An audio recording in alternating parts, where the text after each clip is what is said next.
Welcome to The Explainer. Today we're doing something really exciting. We are digging into a truly fascinating piece of history and, honestly, a raw look at human nature itself. We're exploring Volume 16 of the 10 Recitations Vinaya. Now, as you look around, you'll see we've set this against the incredibly serene, visually stunning backdrop of the Pure Land of Ultimate Bliss.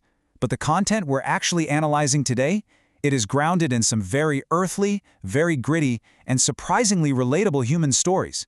We are going to distill the Pachatiya rules, specifically focusing on the causal backgrounds. The exact real-world incidents that forced the Buddha to lay down these monastic boundaries in the first place.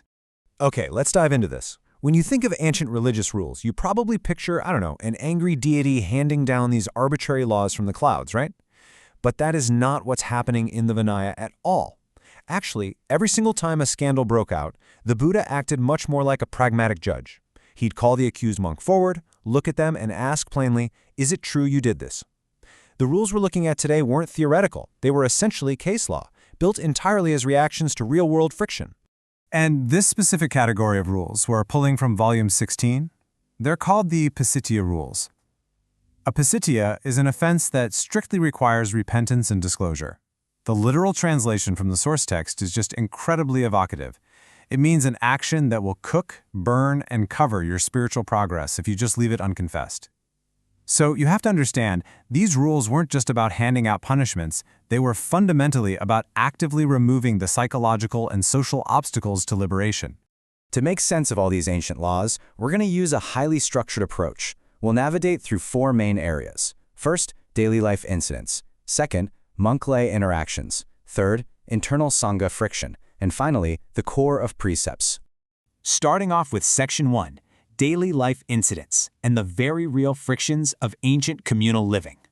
And this brilliantly illustrates just how relatable these everyday problems were, even 2.5 millennia ago. So King Bimbisara, who was a huge patron of the Buddha, had this magnificent royal pool.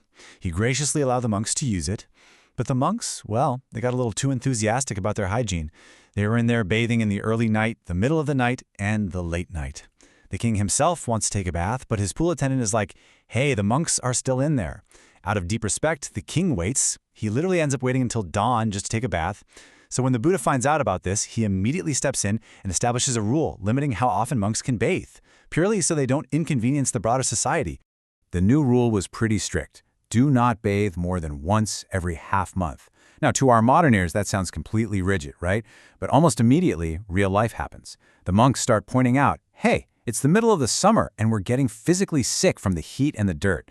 So the Buddha starts adding these highly practical exceptions. You can bathe out a cycle if there's extreme heat, if you're sick, if strong winds blow dust all over you, if you get caught in the rain, if you're doing dirty physical labor, like building a monastery, or if you're traveling. The causal background of these exceptions perfectly captures the Buddha's profound compassion and his absolute common sense. But look, sometimes the monks were just being utterly ridiculous. Just picture this hilarious, gritty reality against the serene artwork we've got going on here. There was a notorious clique known as the Group of 17 Monks. They go down to the Ajaravati River in the morning. By midday, King Prasenjit and Queen Malika are looking down from their palace, watching these supposedly dignified monks splashing, floating upside down, and literally rolling around in the water like fish. The king thinks it's hilarious, but the queen points out the absolute lack of dignity. By the afternoon, the Buddha investigates and drops a strict Pachatiya rule against playing in the water.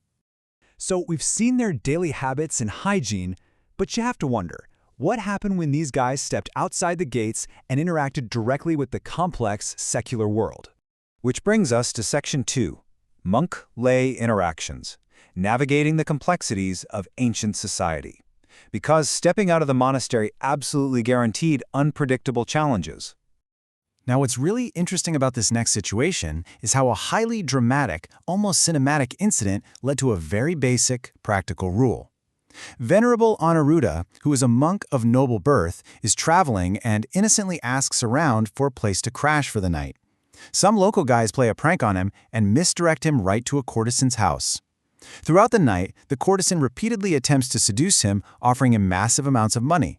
But Anuruddha? He remains entirely unmoved. By dawn, having totally failed to seduce him, she is just in absolute awe of his discipline. He preaches the Dharma, she converts on the spot, and becomes a dedicated lay follower. It's a happy ending, sure, but the Buddha recognized the massive risk here.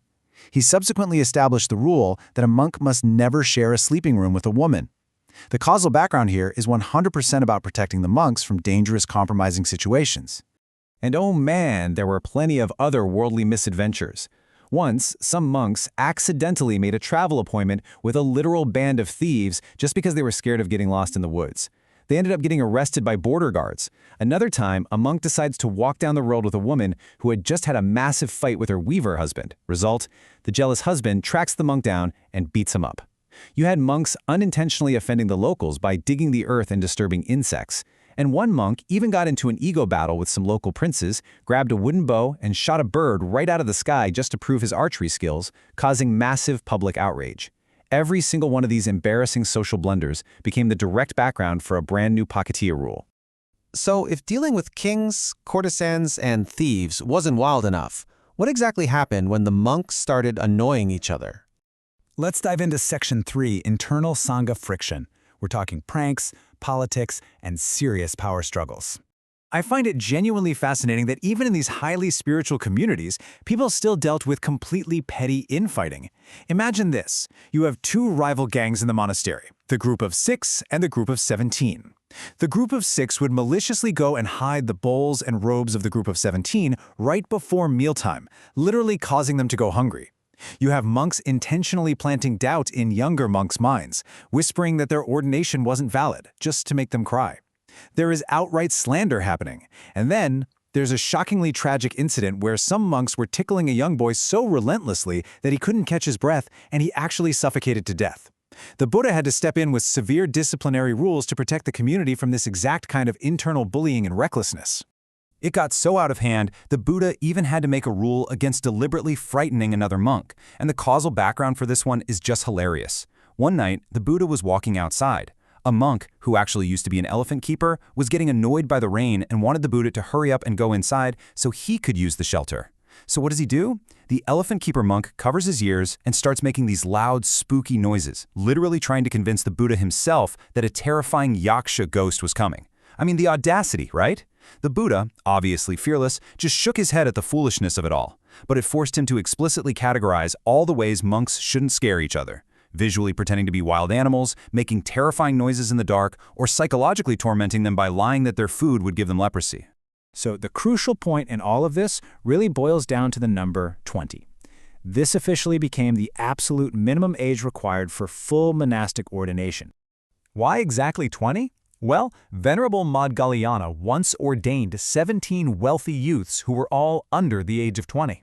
Now, because monastic rules strictly forbid eating after midday, these teenagers woke up in the late afternoon and just started crying loudly because they were so hungry. They caused a massive scene in the monastery. The Buddha established the age limit of 20 right then and there. He explicitly stated that monastic life requires mature endurance. You need to be able to handle cold, heat, hunger, and criticism, and you simply cannot expect a growing teenager to have that level of physical and emotional maturity. Which leads us perfectly into our final section, Section 4, the core of precepts, the profound purpose behind all these boundaries.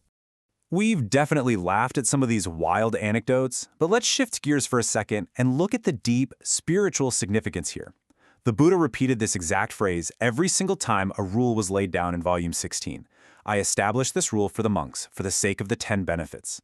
The Buddha wasn't just being a micromanager. These rules were never, ever meant to trap the monks or make their lives miserable.